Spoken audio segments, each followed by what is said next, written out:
언젠가 소개를 한 적이 있는 짧은 이야기입니다. 잠깐 소개를 하면 어떤 사람이 길을 가다가 정성껏 나무를 심고 있는 한 노인을 보게 되었습니다. 그 모습을 보았던 나그네는 나무를 심는 노인을 도와주면서 묻습니다. 어르신, 이 나무는 얼마나 지나야지 열매를 맺게 될까요? 그러자 그 노인이 대답을 합니다. 한 30년은 지나야 될 겁니다. 그러자 나그네가 다시 묻습니다. 어르신, 실례하지만 어르신 연세가 얼마나 되십니까? 그러자 노인이 대답합니다. 이제 80이 조금 넘었습니다. 나그네는 다시 묻습니다. 어르신, 그러면 이 나무 열매가 맺힐 때쯤이면 어르신은 이 열매도 드시지 못하실 텐데 왜 이렇게 힘들게 나무를 심는 수고를 하고 계시는 것입니까? 그러자 노인이 나그네에게 대답을 합니다. 그렇습니다. 내 나이 80이 넘었으니 아마도 나는 이 열매를 먹을 수가 없을 것입니다. 그러나 내가 어렸을 때에도 우리 집 마당에는 과일 나무가 있었습니다. 그리고 나는 그 열매를 따먹으면서 자랐습니다. 그 나무들은 할아버지가 심어 놓은 것이고 또 아버지도 할아버지처럼 나무를 심었습니다. 나도 지금 할아버지와 아버지가 했던 일을 하고 있습니다. 그러고는 행복한 미소를 지으시고는 다시 정성껏 나무를 심었습니다. 나무를 심는 어느 노인의 이야기입니다.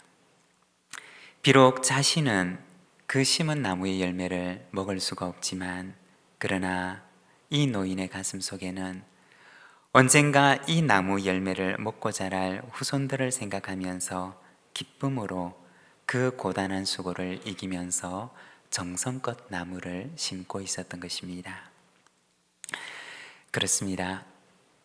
나의 수고를 내가 누려도 좋지만 그러나 오늘 나의 수고를 통해서 누군가가 그 기쁨을 누리는 것을 보는 것만으로도 그에 못지않은 큰 기쁨이 있을 것입니다.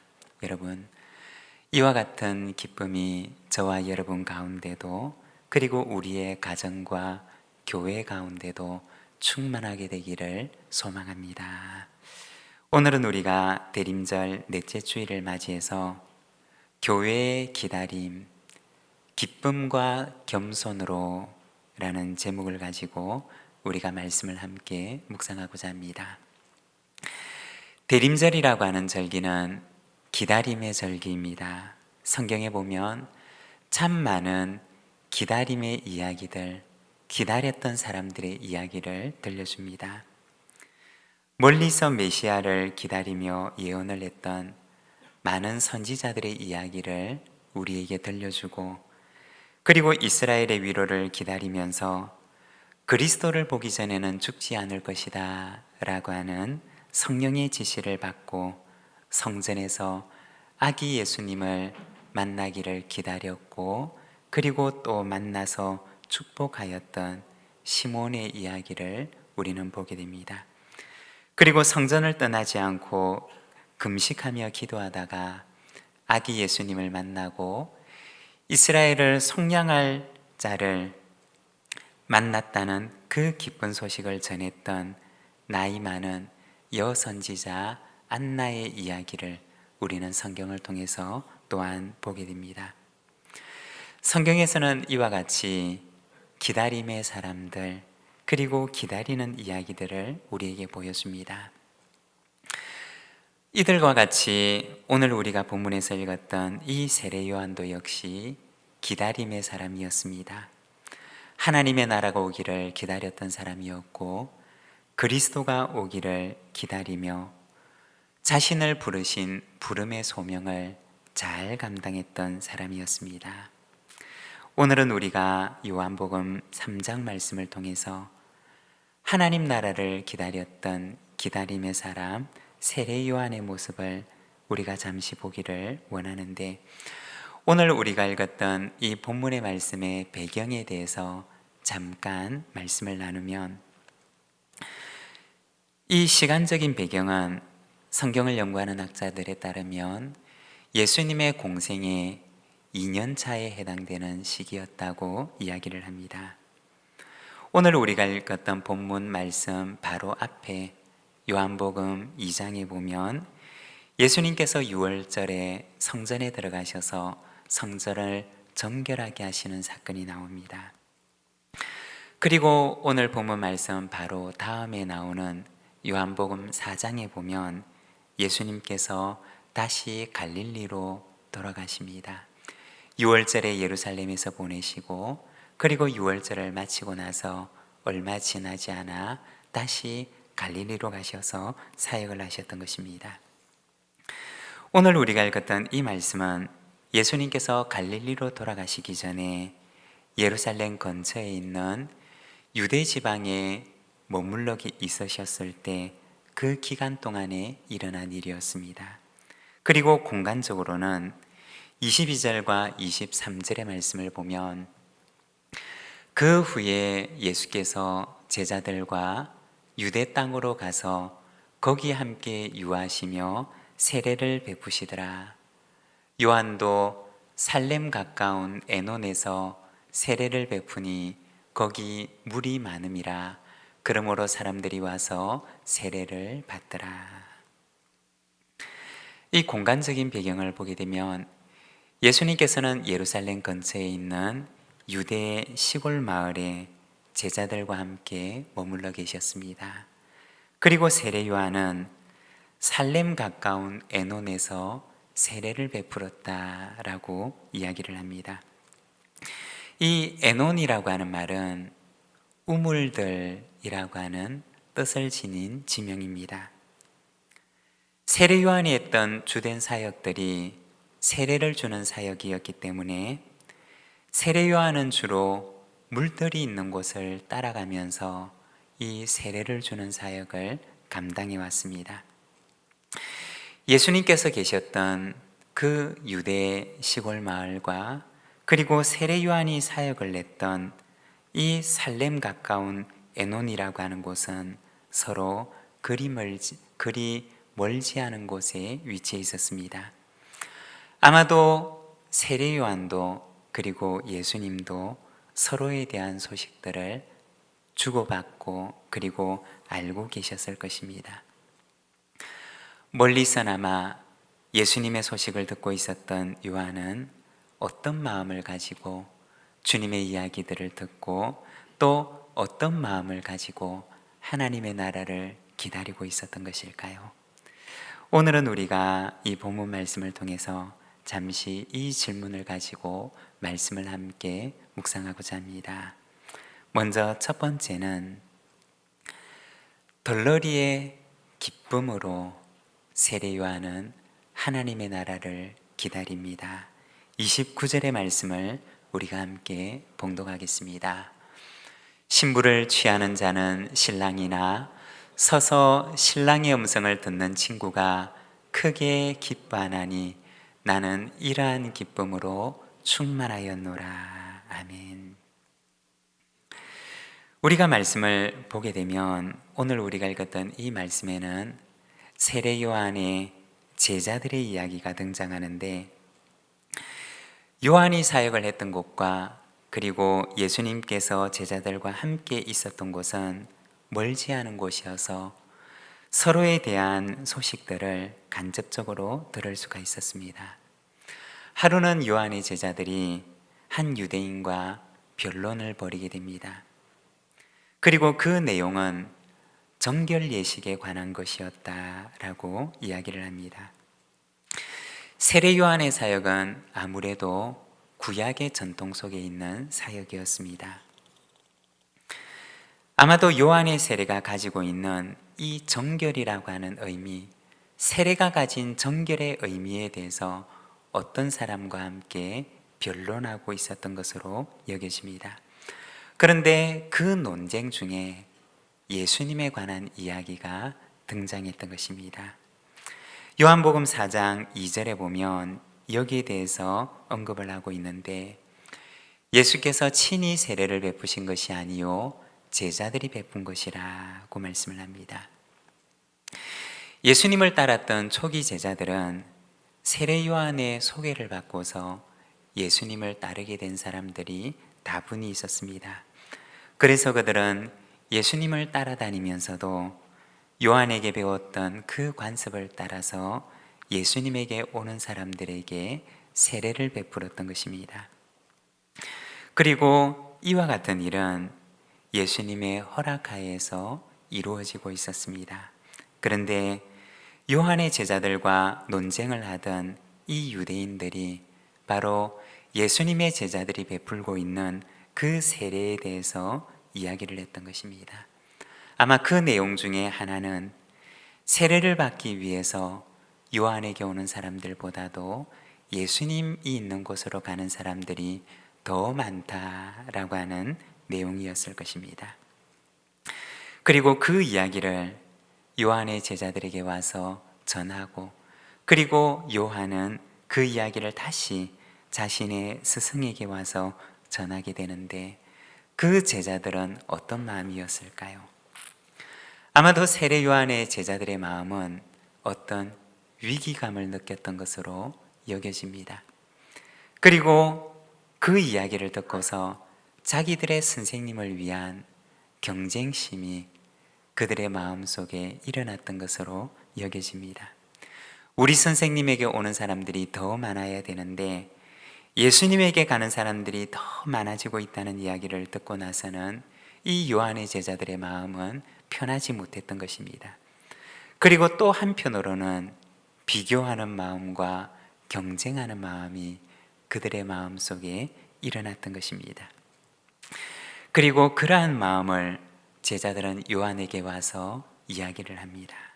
그러자 요한은 그 요한의 제자들에게 말합니다. 신부를 취하는 자는 신랑이지만 그러나 나는 신랑이 오는 소리를 듣고서 기뻐하는 덜러리의 기쁨으로 가득 차 있습니다. 결혼식을 축하하고 환영하는 하나님의 혼인잔치를 멀리서 바라보고 기뻐하는 덜러리의 기쁨으로 충만하였음을 세례 요한은 이야기를 하고 있는 것입니다. 결혼이라고 하는 것은 성경에 보면 하나님과 하나님의 백성 사이의 관계를 나타내는 말로 소개를 합니다. 하나님께서 신랑이 되시고 이스라엘 백성들이 신부가 되는 끊을래야 끊을 수 없는 사랑의 관계를 말하는 것입니다. 그러나 성경은 또한 이스라엘 백성들의 배신을 통해서 이 결혼 관계가 위기를 맞게 되었음을 말씀합니다. 호세아 성경을 보게 되면 하나님께서 호세아 선지자에게 가늠한 여인 고멜을 아내로 맞이하라고 말씀을 하십니다. 이 말씀은 가늠한 고멜과 같은 이스라엘이라 할지라도 하나님께서 그를 끝까지 사랑하실 것임을 호세아 선지자를 통해서 상징적으로 보여주셨던 하나님의 메시지였던 것입니다. 배신을 통해서 이스라엘은 고난의 시간을 보내게 되지만 그럼에도 불구하고 하나님께서는 이스라엘 백성들을 향하여 내가 너를 버리지 아니하니라, 내가 너를 끝까지 사랑한단다 라고 하는 메시지를 끊임없이 보여주셨던 것입니다. 세례 요한의 가슴 속에 있었던 이 들러리의 기쁨은 바로 다시 회복되는 관계를 바라보는 회복의 기쁨이었습니다. 신랑 되신 하나님께서 다시 신부되는 하나님의 백성을 찾아오는 것을 바라보는 바로 이 회복의 기쁨을 바라보는 기쁨이 이 세례 요한의 가슴 속에 가득 차 있었던 것입니다. 제자들의 기쁨은 비교의 기쁨이었고, 경쟁에서 이김을 통해서 오는 기쁨이었고, 그리고 내 욕심과 내 욕망이 채워지는 데서 오는 기쁨이었지만, 그러나 요한의 기쁨은 하나님의 백성이 하나님의 거룩한 신부로 다시 회복되는 것을 멀리서 바라보며 기뻐하는 기쁨이었던 것입니다. 사랑하는 여러분, 대림절을 기다리며 대림절의 시간을 보내면서 오늘 우리는 무엇으로 기뻐하고 있습니까? 오늘 우리의 기쁨은 무엇입니까? 요한의 제자들처럼 내 것이 채워짐으로 인해서 오는 기쁨입니까? 아니면 하나님의 백성이 회복되는 하나님 나라 회복의 기쁨입니까? 신랑과 신부의 회복과 하나님 나라 회복을 바라보는 하나님 나라 덜러리의 기쁨이 오늘 우리의 마음 가운데도, 이 대림절을 지내고 있는 우리의 마음 가운데도 가득하게 되기를 소망합니다. 그리고 두 번째, 요한은 어떤 마음으로 하나님의 나라를 기다렸을까요?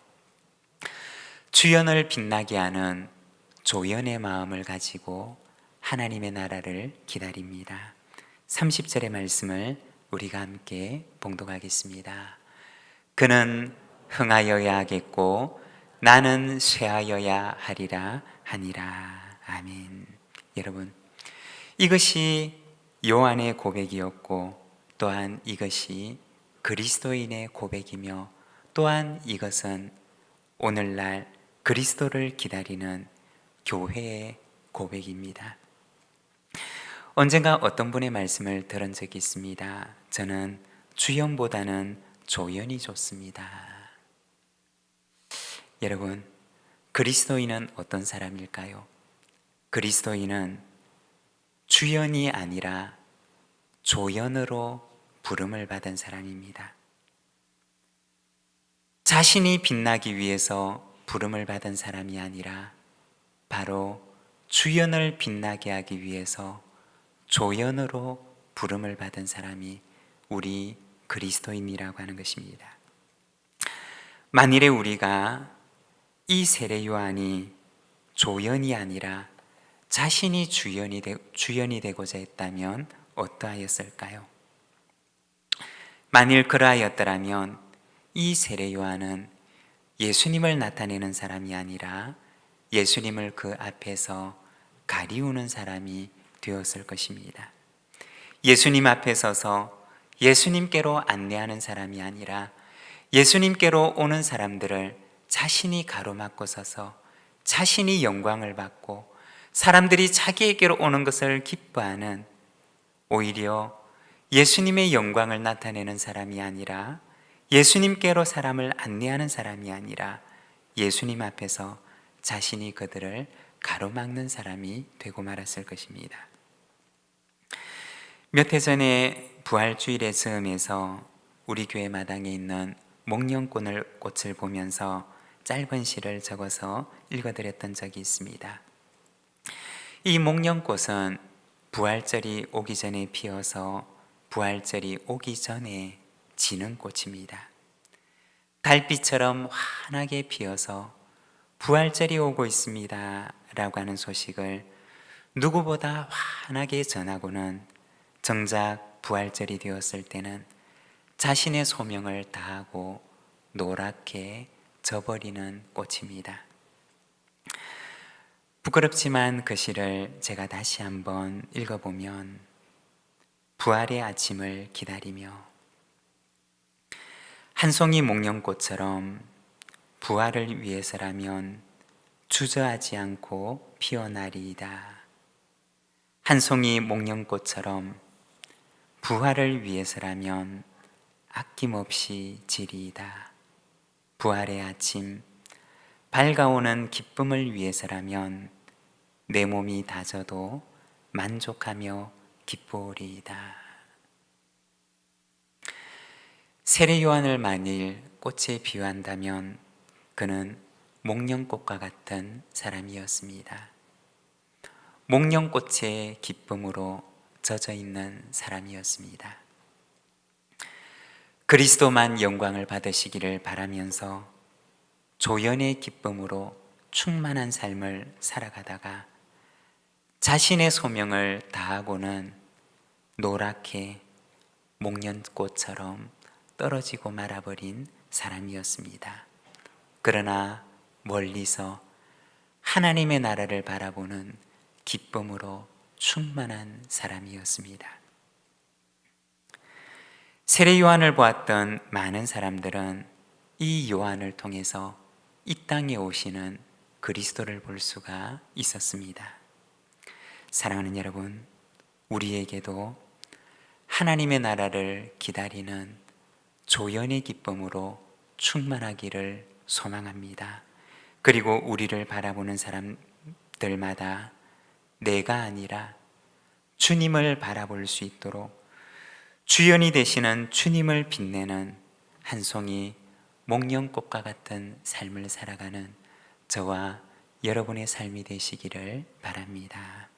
그리고 세 번째, 요한은 어떤 마음으로 하나님의 나라를 기다렸을까요?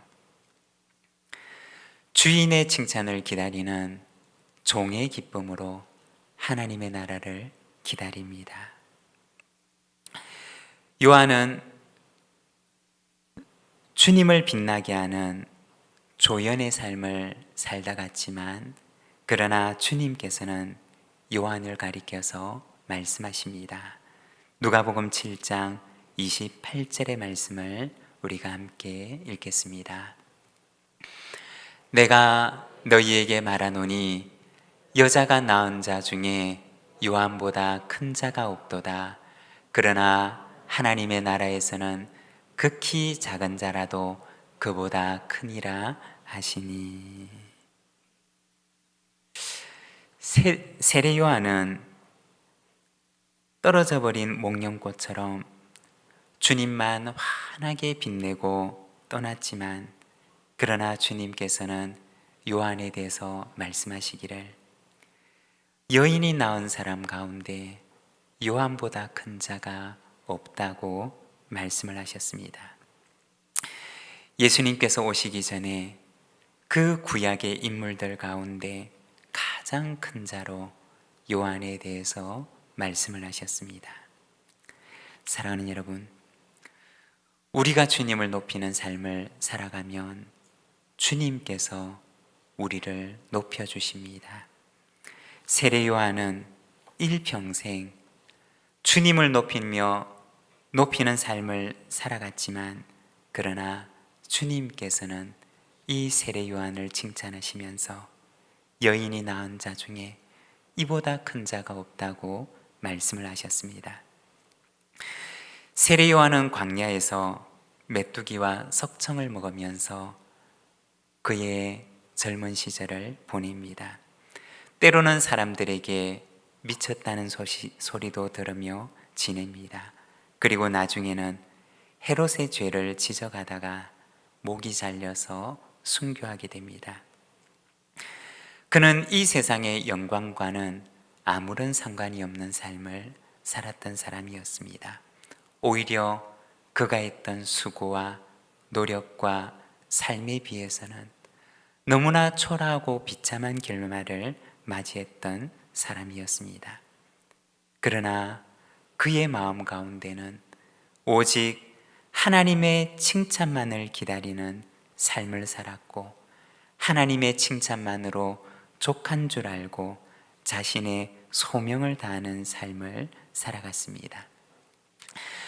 만일에 우리가 이것을 반대로 생각을 해본다면, 요한이 자신이 살았던 인생과 정반대의 인생을 살았다면 어떠하였을까요?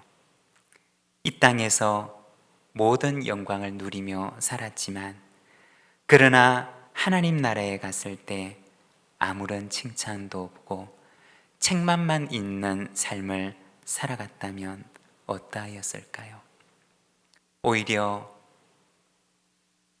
그 마지막 소명을 다함으로 인해서 순교의 길을 걸어갔던 그 세례 요한의 삶을 바라보는 것보다 온갖 부귀영화를 누리며 하나님의 영광과는 하나님의 나라와는 상관없는 삶을 살아갔던 세례 요한을 바라본다면 더 슬픈 일이 아니었을까요? 사랑하는 여러분, 요한처럼 멀리서 하나님의 나라를 바라보며 기뻐하였던 그 기쁨으로 충만하였던 요한처럼 우리가 이 땅에서는 작은 자처럼 보여도 그러나 하나님 나라에서는 큰 자로 인정받는 삶을 살아가는 저와 여러분의 삶이 되시기를 바랍니다. 하나님 나라의 기쁨을 기다리는, 하나님 나라를 기다리는 이 세례 요한의 기쁨은 덜러리의 기쁨이었습니다. 또한 조연의 기쁨이었습니다. 그는 주인의 칭찬만을 기다리는 신실한 종의 기쁨으로 하나님의 나라를 기다립니다.